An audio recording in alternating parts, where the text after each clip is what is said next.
అనగనగా సింగమల అనే అడవిని కంటి అనే ఓ సింహం పాలిస్తూ ఉండేది. ఆ సింహం అంటే ఆ అడవిలో ఉన్న జంతువులకి భయం, గౌరవం కూడా.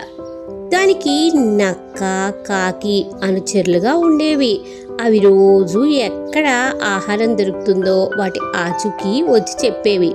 వెంటనే ముగ్గురు వెళ్ళి సింహం వేటాడగా అవి మిగిలినవి తింటూ ఉండేవి. అలా ఓ రోజు ఓ కాకి ఎగురుకుంటా వచ్చి, మన అడవికి దూరంగా ఉన్న ఎడారిలో ఒంటెను చూశాను. దాన్ని గనక మనం వేటాడగలిగితే మనం వారం రోజుల పాటు ఆహార సమస్య లేకుండా ఉండొచ్చు అని చెప్పి సింహాన్ని, నక్కని బయలుదేరి తీయించింది. అలా వారు అడవిలోకి అడుగు పెట్టగానే అక్కడ వేడికి సింహం, నక్కలు కాళ్ళు కాలిపోయి నడవలేకపోయాయి.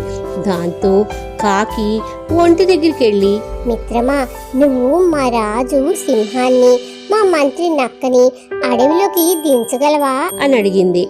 పాపం ఆ ఒంటె మంచిది. ఒప్పుకున్న ఆ ఒంటె సింహాన్ని, నక్కని మోసుకుంటూ తిరిగి అడవిలోకి తెచ్చింది.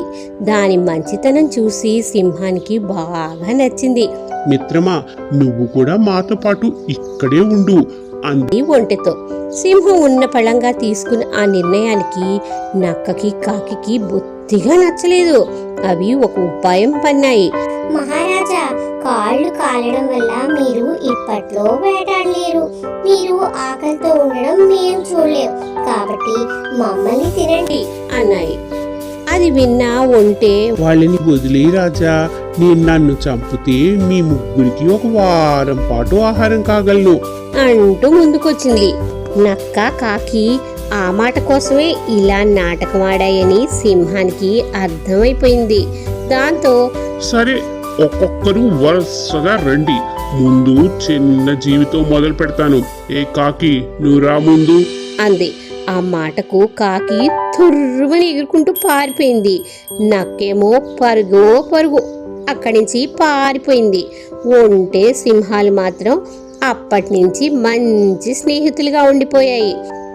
స్వార్థంతో ఇతరులకు హాని తలపెట్టాలి అని అనుకుంటే చివరికి వాళ్ళే ఆ హానికి బలవుతారు అన్నది ఈ కథలోని నీతి. అందుకే మనం ఇతరులకు చెడు కలిగించే పనులు ఎప్పుడూ చేయరాదు. ఈ కథ నచ్చితే ప్లీజ్ లైక్, షేర్, సబ్స్క్రైబ్ చేయండి. Thank you.